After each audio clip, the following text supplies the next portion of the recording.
Hey, students and parents. I just want to make a quick video on how to properly log into anything Google, right? So I know some of you guys might have had problems when you go to log into your students' Google Classroom or email or something else, and it says you don't have permission. And the reason for that is because you're in your own browser, right? So right now, like you can see, like this is my browser that I'm in at the moment. Um, I'm signed in as well, my school account right now. So if I try to go into like let's say some Google Classroom, it's going to say I don't have permission. So what the best thing to do here is probably to add more people. So I can actually add multiple people into this so I can switch back and forth really easily.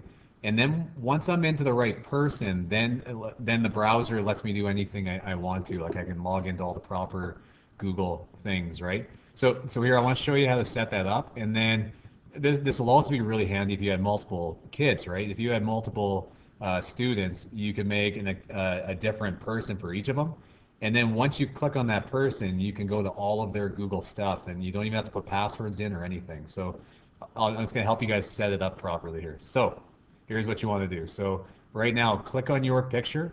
If you don't have one, that means you're not actually signed into your browser right now. That doesn't matter. It'll be the same process. So click on that and then go add and then call it probably your student's name or your child's name. So just sample student. You can choose to make it a desktop shortcut if you like. I'm not going to. Whatever picture you like. And then you can see that all of my bookmarks and everything else all went away, right? So that's because this is a brand new browser. It doesn't know anything yet. It doesn't have any saved passwords or anything like that in it. So now what I'm going to do is I'm going to click on that sample student icon again. But now I'm going to turn on sync. So what this is going to do is it's going to ask me to sync it with what? And I'd like it to sync it with all of my student or my child's Google stuff. So I'm going to type in, here I'll type in my own. So I just put my own in there and then your password. And then it's asking me, do you want to turn on sync? I'm just going to say yes. So what that did is it's going to sync everything that belonged to like that account. It just automatically synced it. So what you're going to know is I had a bunch of stuff happen because I already had bookmarks and everything else. You probably won't. But what you can do now is if you go to your Gmail or any other Google thing, whether that's Classroom or anything, you can just sign right in. So if your teacher gives you a link for like a Google Classroom, you can just click on that link and it'll just join you right into that classroom because you're logged into your Google account, right? Another helpful one, you can see all these bookmarks I have. So it might be helpful to get the proper bookmarks for your students. So I'll just show you how to get that bookmark bar. So what you're going to do up in the top right, mine is a little exclamation point because I need to do something, but click on whatever your picture is.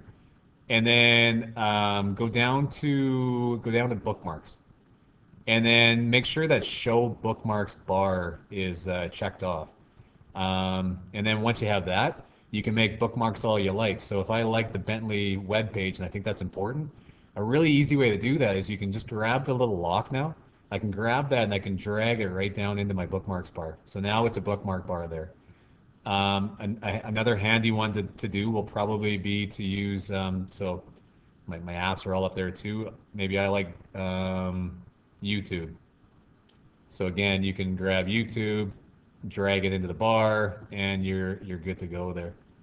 Um, yeah, that's pretty much it. Hopefully, oh, so once you have that, let's say that you want to add another student, it's just the same process again. So again, click up here. So now I've got two people. You can see that I've got, my new account that I just added is the one that I'm in. I call it sample student.